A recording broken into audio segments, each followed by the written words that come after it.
मैं Ashutosh Sharma are class के YouTube channel पर आप सभी का स्वागत करता हूं।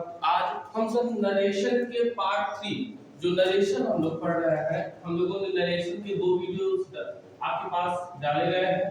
तो नरेशन के पार्ट 3 वीडियो अर्थात जो तीसरा नंबर है उसमें हम लोग देखेंगे क्या क्या हम लोग पढ़े। देखिए हम लोगों ने पढ़ा क्या है, सबसे पहले नरेशन के बारे में, नरेशन क्या होता है फर्स्ट वीडियो में, और उसके बाद सेकंड वीडियो में हमने नरेशन के 3 पार्ट के बारे में पढ़ा था। तो 3 नरेशन को बनाने के जो रूल है उसमें 7 रूल में से हमने 3 रूल पढ़े हैं और 4th रूल हम लोग आज देखेंगे। ठीक है, तो आप लोग इसके पहले वाले वीडियो को अभी तक नहीं देखा तो पहले वीडियो को उसको देखिए, उसके बाद आप लोग इस वीडियो को भी पूरा देखना मत भूलिए। आइए देखते हैं सबसे पहले रूल नंबर 4। देखिए सबसे अच्छा थोड़ा सा रिवाइज कर लेते हैं। नरेशन के जो बनाने के नियम है वह 7 नियम है। नरेशन के बनाने के अर्थात डायरेक्ट से इंडायरेक्ट बनाने के जो नियम है वह 7 नियम है। उन्हीं नियमों को देखते हैं। देखिए सबसे पहला है पंक्चुएशन संबंधी नियम, पंक्चुएशन संबंधी नियम। दूसरा है रिपोर्टिंग पार्ट संबंधी नियम।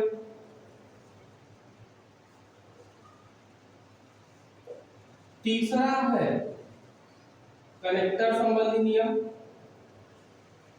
कनेक्टर संबंधी नियम। चौथा है टाइम प्लेस डिस्टेंस संबंधी नियम, टाइम प्लेस डिस्टेंस संबंधी नियम। पांचवा है पर्सन संबंधी नियम। छठवां है टेंस संबंधी नियम और लास्ट है सातवां सेंटेंस संबंधी नियम, सेंटेंस संबंधी नियम। तो हम लोगों ने फर्स्ट, सेकंड और थर्ड रूल को पढ़ा है। सेकंड पार्ट में अर्थात पार्ट नरेशन का जो पार्ट सेकंड है उसमें हमने इस 3 रूल को पढ़ लिया है। तो हम लोग आज चौथा रूल अर्थात जो 4th नियम है उसको देखेंगे और वह क्या है, रूल नंबर 4 या चौथा है आपके पास टाइम प्लेस डिस्टेंस संबंधी नियम। देखिए इस नियम के अनुसार होता क्या है, इस नियम के अनुसार निकट डायरेक्ट से इनडायरेक्ट बनाते समय, इस नियम के अनुसार डायरेक्ट से इनडायरेक्ट बनाते समय निकटता सूचक शब्दों को दूरी सूचक शब्दों में बदल देते हैं। देखिए टाइम प्लेस डिस्टेंस संबंधी नियम के अंतर्गत होता क्या है कि इस नियम के अनुसार हम निकटता सूचक शब्दों को दूरी सूचक शब्दों में बदल देते हैं। हम इसमें क्या करते हैं, निकटता सूचक शब्दों को दूरी सूचक शब्दों में बदल देते हैं। अर्थात जैसे इसमें देखिए जब कभी भी आपके पास आता क्या है, पहले इसको लिख लेते हैं। इस नियम के अनुसार, इस नियम के अनुसार निकटता सूचक शब्दों को, निकटता सूचक शब्दों को दूरी सूचक शब्दों में बदल देते हैं, दूरी सूचक शब्दों में बदल देते,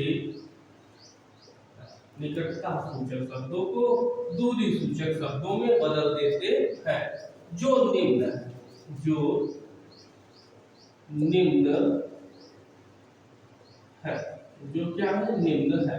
पहला आपके पास जैसे जैसे अगर हम कहें कि दिस है तो डायरेक्ट में अगर दिस होगा तो डायरेक्ट से डायरेक्ट बनाते समय दिस को किस में बदल देंगे, दैट में बदल देंगे। ठीक, अगर दीज है तो दीज को दोज में बदल देंगे। अगर हियर है तो हियर को देयर में बदल देंगे। अगर नाउ है नाउ को देन में बदल देंगे। अगर जस्ट है जस्ट को भी देन में बदल देंगे। यदि टुडे है टुडे को दैट डे में बदल देंगे। यदि यस्टरडे है यस्टरडे को द प्रीवियस डे में बदल देंगे। यदि टुमारो है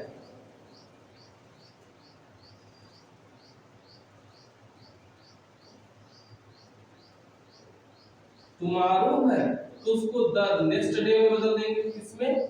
द नेक्स्ट डे। यदि द नेक्स्ट डे है उसे द फॉलोइंग डे में बदल देंगे। द फॉलोइंग डे में। यदि हेंस है उसे वेंस में बदल देंगे।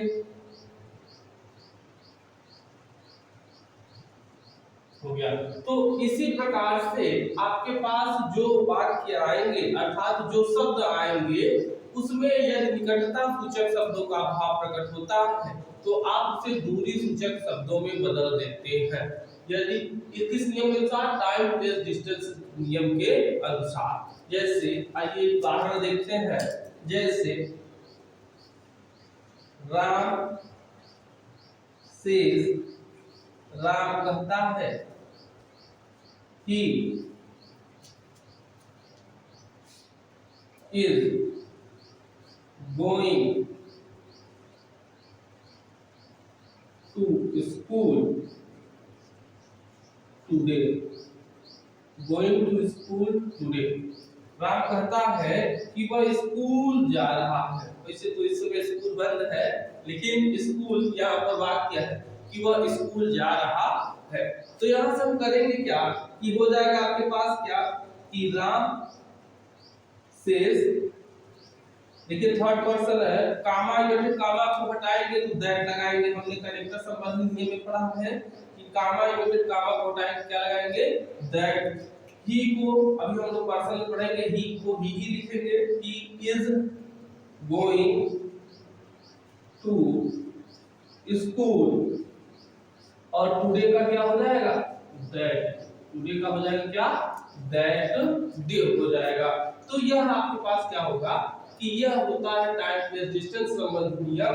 इस नियम के अनुसार हम निकटता सूचक शब्दों को दूरी सूचक शब्दों में बदल देते हैं। निकटता सूचक शब्दों को दूरी सूचक शब्दों में बदल देते हैं। जैसे दिस को दैट में, दिस को दोज में, हियर को देयर में, नाउ को देन में, जस्ट को देन में, टुडे को दैट डे में, यस्टरडे को द प्रीवियस डे में, टुमारो को द नेक्स्ट डे में, द नेक्स्ट डे को द फॉलोइंग डे में और हेंस को वेंस में। ठीक, तो आप लोग इसको नोट कर लीजिए, चाहे इसका स्क्रीनशॉट ले लीजिए। यह है आपके पास नियम रूल नंबर 4। रूल नंबर 4 के बाद आपके पास आता है रूल नंबर 5। डायरेक्ट से इनडायरेक्ट बनाने के जो रूल नंबर 5 है वह है पर्सन संबंधी नियम। कौन सा नियम है? पर्सन संबंधी नियम।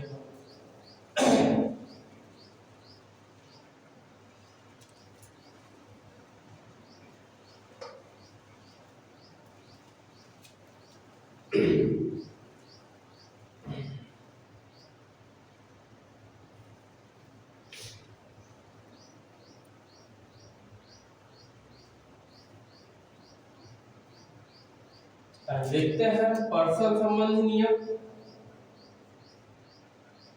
पर्सन संबंधी नियम, जो पर्सन संबंधी नियम होता है वह देखिए क्या बतलाता है कि पर्सन संबंधी नियम आपके पास क्या है।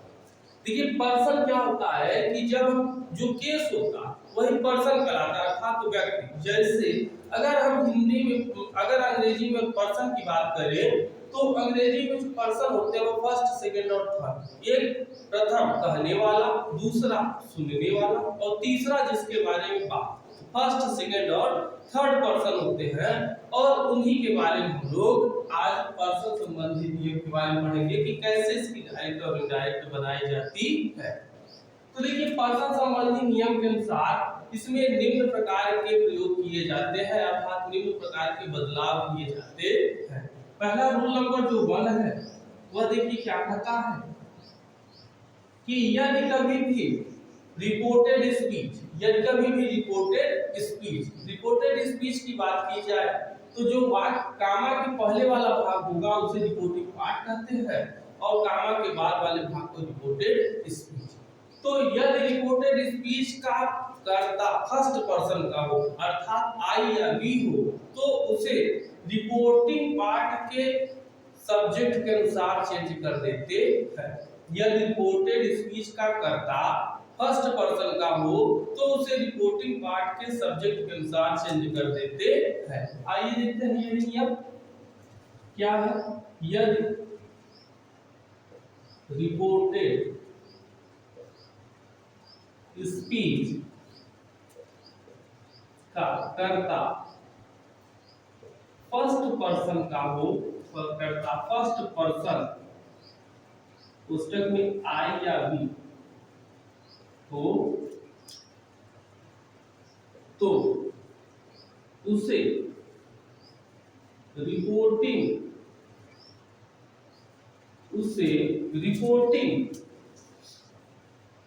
पार्ट के सब्जेक्ट के अनुसार चेंज कर देते हैं। सब्जेक्ट के अनुसार चेंज कर देते हैं। जैसे एग्जांपल आपके पास है, जैसे हमारे पास है कि Rama says to us I am eating a food. Rama हमसे कहती है कि मैं भोजन कर रही हूं। अगर इसका हम इनडायरेक्ट बनाए, देखिए इसे हम रिपोर्टेड पार्ट कहते हैं, इसे रिपोर्टेड स्पीच कहते हैं। तो देखिए रिपोर्टेड स्पीच का यदि कर्ता कभी भी फर्स्ट पर्सन का हो आई या वी हो तो हम करते क्या है कि इसे हम हमेशा इसके अनुसार रिपोर्टिंग पार्ट के कर्ता के अनुसार चेंज करते हैं। इसे हम हमेशा इसके अनुसार चेंज करते हैं। ठीक, तो जैसे अगर हम इसकी इनडायरेक्ट बनाएंगे तो क्या होगा, रमा सेज टू को हम बदलेंगे किसमें, टेल्स में।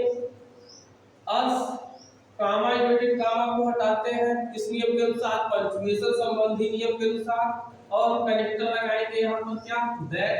कनेक्टर संबंधी नियम से आई को चेंज करेंगे रमा के अनुसार, तो रमा स्त्रीलिंग है तो क्या आएगा, सी। आई है तो एम, सी है तो क्या होगा, इज ईटिंग ए। बस यही नियम है। हम करते क्या है कि यहाँ से हम इस नियम के अनुसार जब कभी भी रिपोर्टेड स्पीच का कर्ता फर्स्ट पर्सन का हो तो हम उसे रिपोर्टिंग पार्ट के सब्जेक्ट के अनुसार चेंज कर देते हैं। बाकी शेष नियम आपके पास यथावत है।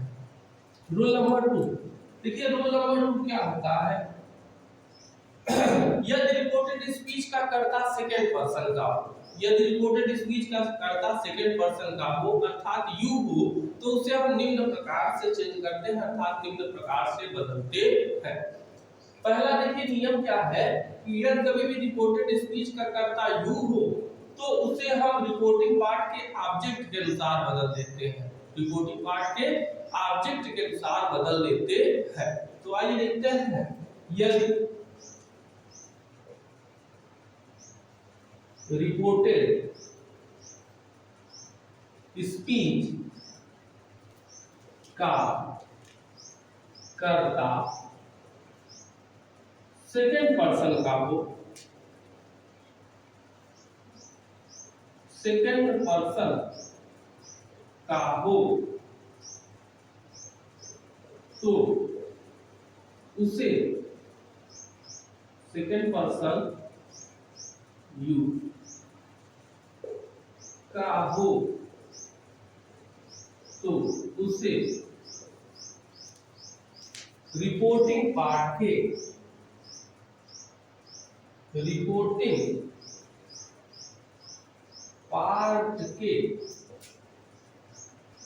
कर्म के अनुसार चेंज कर देते हैं। चेंज कर देते हैं। जब कभी भी रिपोर्टेड स्पीच का जो कर्ता है वह सेकंड पर्सन का हो तो उसे हम रिपोर्टिंग पार्ट के कर्म के अनुसार बदल देते हैं या चेंज कर देते हैं। जैसे आइए देखते हैं एक एग्जांपल से। जैसे अगर हमारे पास हो सी सेज टू अस, वह हमसे कहती है यू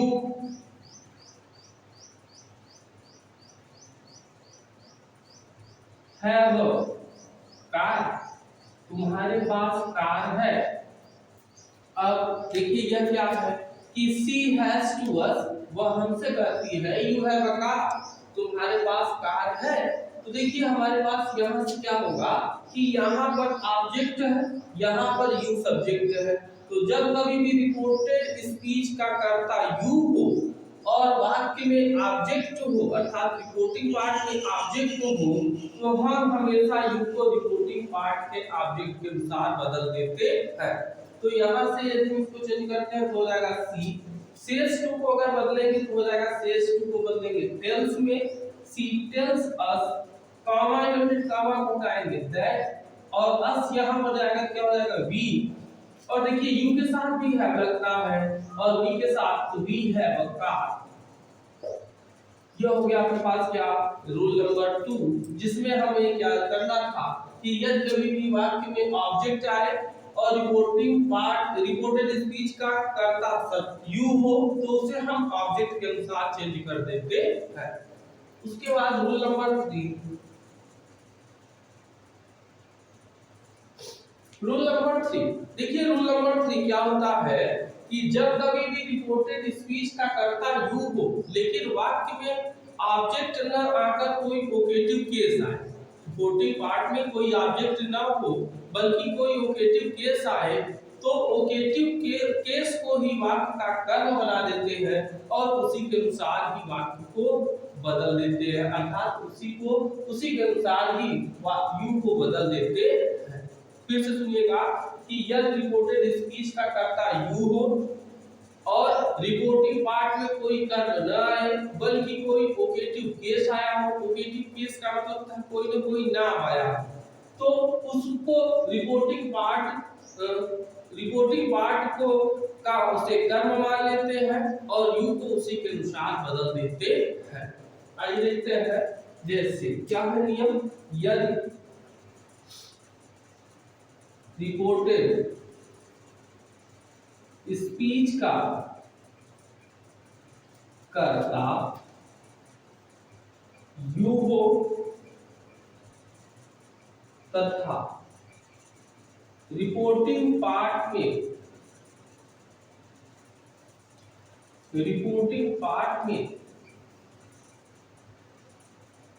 कोई कर्म न हो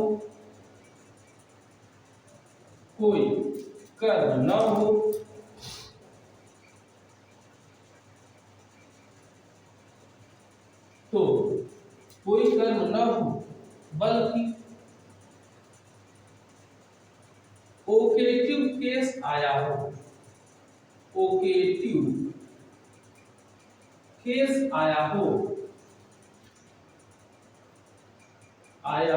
तो उसी को रिपोर्टिंग पार्ट का कर्म मान लेते हैं, रिपोर्टिंग पार्ट का कर्म मान लेते हैं, कर्म मान लेते हैं और उसी के अनुसार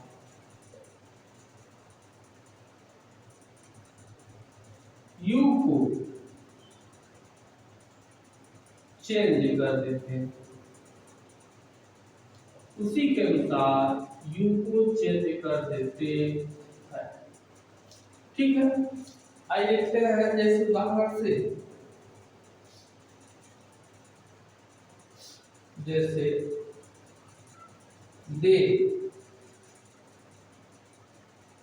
से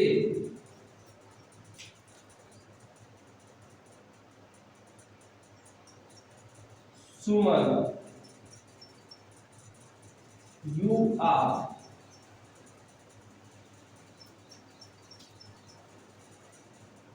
सफरिंग विथ फीवर। क्या था कि देर से उन्होंने कहा सुमन। देखिए ये जो रिपोर्टेड स्पीच में जो नाम आया है इसी को हम वोकेटिव केस कहते हैं। क्या कहते हैं? वोकेटिव केस कहते हैं। यहां से होगा क्या कि हम वोकेटिव केस को रिपोर्टिंग पार्ट का कर्म मान लेंगे और उसी के अनुसार उसको चेंज कर देते हैं। देखिए क्या हो जाएगा, दे से, देखिए से टू सुमन होगा तो हो जाएगा they tell Suman, they tell Suman. Comma inverted comma को हटाएंगे दैट और यू का चेंज होगा सुमन के अनुसार हो जाएगा she is suffering with, suffering from fever, suffering from fever. तो यह आपके पास हो गया क्या, रूल नंबर 3। इसके यह पर्सन संबंधी नियम के रूल नंबर 3 हम लोगों ने पढ़ा और रूल नंबर 3 तक जो नियम थे इन सभी नियमों को हम लोगों ने देखा। इसका अगर आप स्क्रीनशॉट लेना चाहते हैं तो इसका स्क्रीनशॉट ले लीजिए और उसके बाद हम लोग इसका देखते हैं अगला नियम, रूल नंबर 4 देखते हैं। इसका रूल नंबर 4 नियम क्या होता है।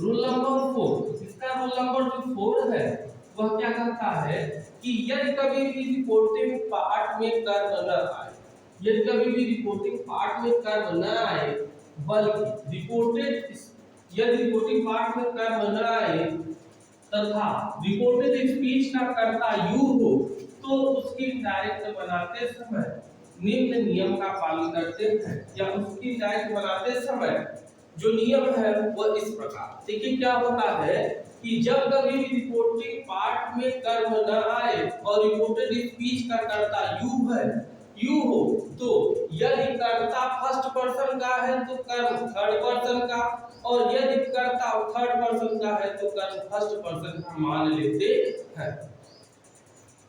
आइए देखते हैं, यदि रिपोर्टिंग पार्ट में कर्म न आए और रिपोर्टेड स्पीच का कर्ता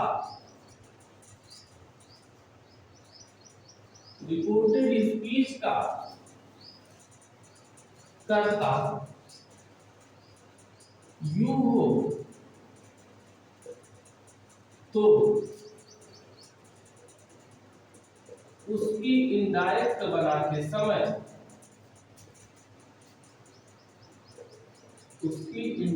बनाते समय यदि कर्ता फर्स्ट पर्सन का है, कर्ता फर्स्ट पर्सन का हो तो कर्म थर्ड पर्सन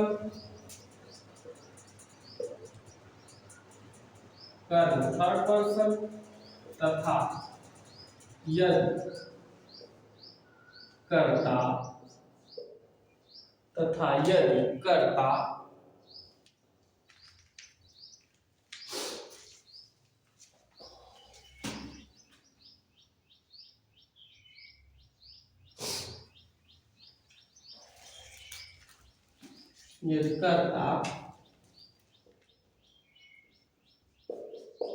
थर्ड पर्सन का है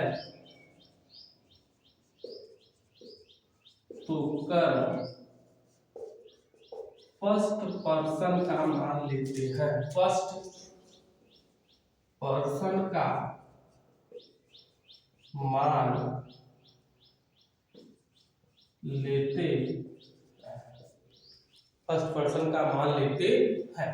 तो आइए देखते हैं एग्जांपल, जैसे ही से, वह कहता है यू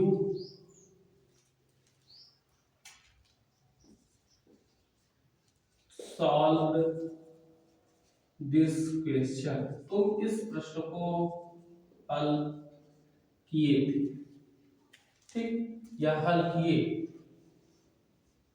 दूसरा, आई से यू